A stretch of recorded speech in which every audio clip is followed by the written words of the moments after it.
আসসালামু আলাইকুম, সবাই কেমন আছেন? আশা করি ভালো আছেন। ওই ভিডিওটা ছোটো হয়েছে। আসলে আমি ওমান প্রবাসী। আমি আজ 15 বছর ওমানে আছি, রান্নার রেসিপি করি। মানে হাউস ফ্যামিলি বাসা, 2 ফ্যামিলিতে আমি বাবুর্চি বিড়ি করি। মনে করেন এখনই কাহুয়া কফি করে দাও, এখনই ডিম বিরিয়ানি করে দাও, এখনই বিরিয়ানি পাকাও, এখনই মাংস পাকাও। মানে 100-র উপর আইটেম জানি। যখন যেটা খাইবার মন চায় তখনই আমার অর্ডার দেয়। আমার হাতরা খালি থাকে না। আমি যখন সময় পাই তখন একটু টিকটকে ঢুকি, নাইলে ফেসবুকে ঢুকি, নাইলে ইউটিউবে টিকটকে ঢুকি।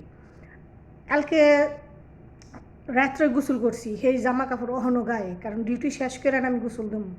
আমি অনেকটাই পরিশ্রমের মানুষ। আসলে প্রবাসে যারা থাকে, যে অনেকে না জেনে মন্তব্য করে, আসলে সবাই কি আর খারাপ কামে আসে না। প্রবাসীরা কোনোদিনও খারাপ কামে আসে না, খারাপ জিনিসে লিপ্ত হয় না। আশা করি বুঝতে পেরেছেন। একটা ভিডিও সারাদিন পরে একটু আপনারা সাপোর্ট করবেন, লাইক লাইক করবেন, শেয়ার করবেন। তা না করে আপনারা ভিডিও ঠেলা উঠিয়ে দিয়ে দেন, এটা কি ঠিক? ঠিক না। আমি সারাক্ষণ রান্নার কামে থাকি, এখন আমি পাখির ঘরে বসে বসে ভিডিওটা বানাইতেছি, বিশ্বাস করেন।